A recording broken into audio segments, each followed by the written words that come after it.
we're gonna lose Ex Nihilo here, which is a real prestigious place for us, but anyway, Madeline needs it for some exhibit somewhere, and if anybody wants to pick up a 350-pound piece of art and carry it out here, holy mackerel, but then that's been wonderful to have here, and we appreciate the time that we did have it, and the $1,500 I spent getting it here, and storing the. Are we sending it COD? Yes, unfortunately. Thank goodness. But I mean, it's gonna be an ordeal to get it out of here. We did cut a hole in our wall there and everything else. Yeah. Oh, yeah, you made a custom wall for it. Yes. What year, what day are you taking it out? Will it be here till I Friday believe night? it's next week. Okay. Yeah. Okay, Yeah, we had Friday to last night. we had to rent a machine that takes big things downstairs. I don't know if you remember that. Yeah, it's good. It's called the Lee Lifter. Oh, we have. There was a You know what? machine. All we did was bring in people going, Yeah, you know, fortunately, that kinda ended after a while. People forgot to move here. No. But I mean, over and over. they still say it I all know the they time do, about but it was that. They did one everybody. when it was downstairs by the window. But that was Devil's also, advocate.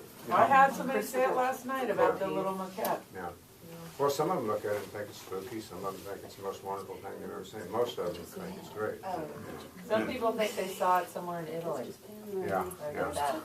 Let's make a mold of it before we ship it. Yeah, that's what we do there. I got a week. I can Paper do it. mache, maybe. we can make it. Cast resin. Yeah, anyway, I just wanted to touch briefly on some things that we have been getting some nice sales at Front Street, and Wailea is gonna come in here pretty soon. I know there's some things going on there, so that's good, and hopefully most of the kids are gone now, and we can deal with more adults. Although the guy we sold, Nils and Stephanie sold to, had 6 kids with him, I think. But he could afford it, he had his own plane, so that was nice. But I also, I'm not working the floor as much now that Tracy's here, which is fun, man. But anyway, I'm, observing things and just want to talk a little bit about sales in general and any ideas you guys have. But I just want to point out that all of you are social. Every one of you are good at working with clients and good with words, or you wouldn't be where you are. And I think sometimes because of that skill, you may use your skill too much and not let the customer talk some or get them involved. I've honestly had talked to some people before that I said, you know what, I'd like to hire you. You're awfully good. Because they start talking about the art, and sometimes we cut them off and want to show them what we know rather than listening to what they have to say and getting them involved in it. And if they walk up and they say, oh, this is beautiful, and then you say, well, the way he does it is, you just killed the beautiful part. But you've got this knowledge, you want to use it, you're social, and just try to get your customer involved and make them feel important. If you're the professor standing up here talking and lecturing for 30 minutes, you're the guy that's important, not them.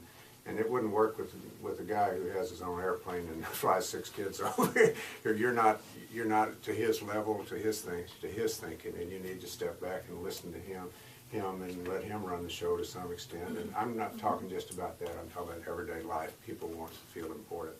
And if you're the instructor and the school marm up there lecturing too much, then they won't get that feeling and they won't feel a part of it. And if you take them away from, if you tell them everything you know and don't hold anything back, at the end of your presentation, you made another mistake. I remember Robert Watson, the artist who many of you sold for years, had mystery in his paintings, and people were wanting to explain the mystery. Well, what if you explain the mystery? Then there's no mystery.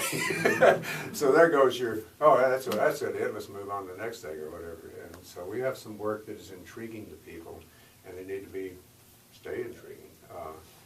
Basso is one, you can talk forever if you want to, but mostly, man, they're just standing there, and it's just captivating them, and you just need to move them along a little bit at a time, and they really appreciate it. Some of it understand it. Some of them say their 12-year-old kid can do it, so you have to know what you're dealing with there. So I don't know if any of you want to embellish on any of this, and the other thing I would suggest is ask your fellow workers, how do you think I did with that presentation, or how do you think I did with handling that person?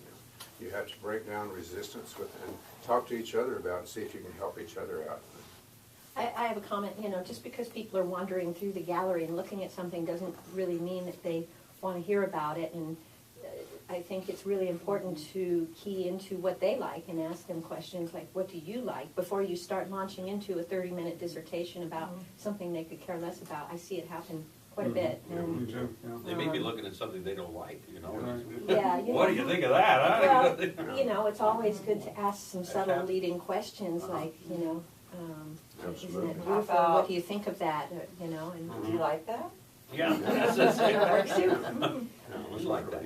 I think also if you bond on a personal level, just briefly, not for a long time, but just briefly, they're gonna listen to what you have to say from then on. If you don't do that, you're just a salesperson with a Personal mouth. level Jumping in is- like a docent. Yeah, they're not gonna embrace you if you don't first, That's like page 1 of the Ron Margin book is Yeah. establish trust yes, first. Yeah, yeah.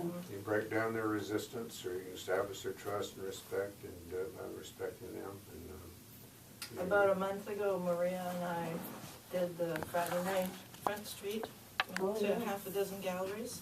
That was fascinating to what an be on the experience. other side of things, Yeah. seeing what not to do. Absolutely. What I did used you to learn? require that when I What did you was, learn what not to do? Oh my gosh, the But characters. do I name the gallery? Yes, Big and hard. yeah. Oh, yeah. Walking in the front, the music was good, the lights were bright, there was activity, like you got swept up in it. And then the salesmen, there were several of them, older men. And I heard the one woman saying, I see what he's doing here. And she explains, and he's standing with his hands behind his back and he says, you are absolutely wrong. Yeah. He had a red suit on. Wouldn't be, Stay there and listen to the rest of it. Yeah. He said it twice. It was Well, they wild. sell by intimidation, I think. I think they do. They do. Yeah. Anyway, it was a really enlightening thing to do, and I would make a practice of doing it a couple times a year.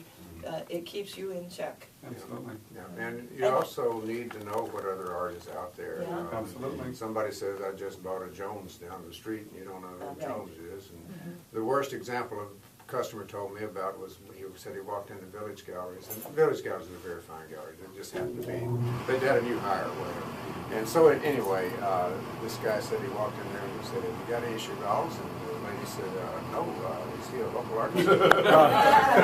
So I don't think her chances of selling it. So sometimes you don't want to open your mouth and show your ignorance. And we all say, you have to deal with people, you have to establish the rapport, and all of you have good personalities and are capable of doing that with most people, but you're going to strike out with some, they had a bad day or whatever, they had a bad life, I don't know. But mostly we get nice people in here that it's amazing that they are as approachable as they are, but they're in a good mood for the most part being here in Hawaii. You got that advantage, so. Okay, anybody I else? want to. I asked Mark just a minute ago if he wouldn't mind sharing something that happened yesterday here at Front Street with another gallery owner that came over from Lanai and was walking around Front Street and came into the gallery. This gentleman, he owned a gallery down in Sedona, Arizona, a place called Tlaquepaque, which is a real nice area. And he owned a gallery for 33 years, and then he sold it to his kids, and they made quite a point of letting me know that bad management sunk the gallery very quickly. You listening, Lee? Huh? But it was nice to hear what they said. As they walked up and down the gallery, they had good and bad experience. As they walked up and down Front Street, they had good and bad experiences. One gallery kept stressing that they're the largest gallery in Maui, and like Deanna, the wife, said, "So what?" That's what she was thinking. So what? Square footage doesn't mean anything. What's the quality of your work? And they were very happy and impressed with the quality of the work that's in here. Shut my door. They really enjoyed all the art that was in here. They enjoyed the ambiance. They enjoyed everything about Lahaina.